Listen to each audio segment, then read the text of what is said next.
Hi, my name is Dylan, and this presentation explores the complex relationships between religion, revolution, politics, and empire building throughout history, highlighting how these forces interact to shape societies and civilizations over time. The relevance of religion, revolution, building empires, and politics in societies today. While the historical ties between these key factors continue to shape modern governance and social tensions, religion remains an influential force in political decision making and governance worldwide. Social movements often draw on religious and political ideas to drive change and challenge existing power structures. Now let's talk about the interplay between religious institutions and political governance. While religious institutions shape laws and policies alongside political leaders, rulers often relied on religious endorsement to legitimize their authority. Now, maintaining religious freedom while enforcing state order has historically been a delicate and ongoing challenge. Now, in the past, religion and politics have not always gone hand in hand, as the persecution of religious groups has often threatened their freedoms and beliefs.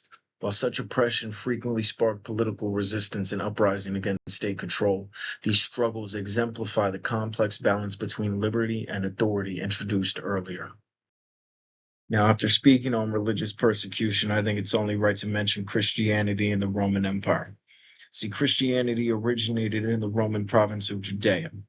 While St. Paul used his Roman citizenship to move his trial from Judea to Rome in the 60s CE. In 64 CE, Emperor Nero blamed Christians for a devastating fire he was later accused of starting. Christianity was outlawed despite Rome's goal to integrate conquered peoples as citizens. While the Edict of Milan in 313 CE legalized Christianity, it was only due to Emperor Constantine's conversion to Christianity. He was influenced by his mother Helena and the Holy Spirit. Now let's get into revolutionary ideologies challenging religious and political power. See, revolutions dismantle entrenched power structures, redefining political and religious relationships. They introduce reforms and new governance models that reshape societies. While building on earlier themes, these upheavals shift long-standing alliances between church and state, though the religious authority and political legitimacy is questionable. See, rulers justified their authority as divinely granted to legitimize their governance. Augustus began the practice of proclaiming emperors as gods around 20 BCE, while King Louis XVI of France, like his predecessors, claimed the divine right, and he was viewed by many as governing as God's representative. See, religious institutions reinforced rulership by endorsing the divine mandate. Augustus also created the role of Pontifex Maximus, a chief religious leader, the origin of today's term pontiff, used for the Pope. See, over time, we have bared witness to what has become known as religious revolutions or reformations. See, these reformations challenged established religious authorities, altering societal power dynamics. The Protestant Reformation, led by Martin Luther, criticized church abuses through the 95 Theses in 1517. Luther refused to recant his writings despite pressure from the Pope and Emperor Charles V, resulting in his excommunication and outlaw status. Some princes protested Luther's condemnation, making a name for themselves as Protestants. Religious reforms often prompted broader political and societal transformations beyond theology. Now let's get into political revolutions against religiously backed regimes. While some revolutions targeted regimes supported by religious institutions to weaken their political influence, a crucial goal was establishing clear separation between religion and state for secular governance. New political and ideological systems often replaced religiously influenced governments. A good example of this is the Catholic Church before and after the French Revolution. See, before the Revolution, the Catholic Church wielded immense political and social power, controlling education and laws while amassing wealth. The Legislative Assembly included radicals like the Jacobins, who endorsed anti-clerical Enlightenment ideals. In November of 1789, the National Assembly nationalized church property and began selling it. Religious vows and monastic orders were abolished by early 1790. The Civil Constitution of the Clergy in July 1790 transformed clergy into state employees, reducing church independence. Now we'll be doing a breakdown of politics and the exercise of power in empire building. Now here's some political strategies to maintain empires. 1. Empires maintain control through administrative reforms, strengthening central authority. 2. Legal codes enforced order and legitimized imperial power.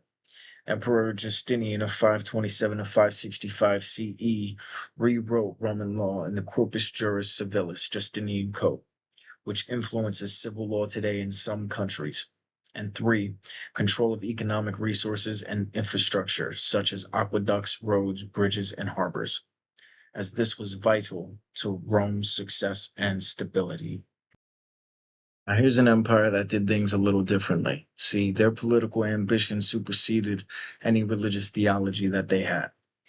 The Mongol empires prioritized trade and maintained religious tolerance despite their shamanist beliefs.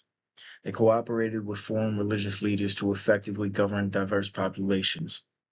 Western missionaries and traders, especially from Genoa, were welcomed, linking West Asia and Europe and contributing to a Eurasian global history.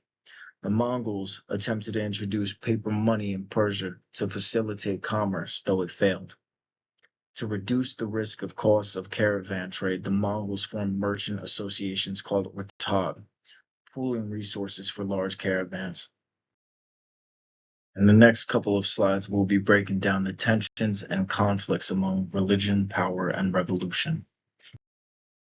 Empires expanded through military conquests and strategic diplomatic alliances. The balance of power depended on both military strength and negotiation skills. Power struggles between secular rulers and religious leaders caused political instability. Roman suppression of Jewish revolts led to the destruction of the Second Temple in 70 CE, and the Bar Kokhba revolt of 132 to 136 CE resulted in the Jewish diaspora. The Western Schism in 1378 to 1418 saw multiple simultaneous claimants to the papacy, damaging church unity and public trust. These conflicts sparked governance changes and reshaped political religious relationships. Empires in transition, long-term influences and legacies. As discussed, revolutions and reforms across history have profoundly transformed societies and governance. New ideologies emerged, reshaping cultural and political identities globally. Empires adapted to both internal restructuring and responses to external pressures. Evolving relationships between religion and politics continually redefine imperial power. In conclusion, the intertwined forces of religion, revolution, politics, and empire building have continuously shaped the course of human history. Their dynamic interplay reveals how moral values and religious beliefs have both legitimized and challenged political authority, often sparking revolutions that redefine governance and social order. Empires expanded and adapted through strategic administration, legal reforms, economic control, and at times religious tolerance, illustrating the complexity of maintaining power over diverse peoples and territories. Understanding these interconnected themes illuminates the layered nature of historical change and highlights how past struggles and adaptations continue to influence contemporary political and social realities. Recognizing this complexity is essential for appreciating the depth and nuance of our shared historical narrative and for navigating the ongoing challenges of governance, belief systems, and societal transformations today.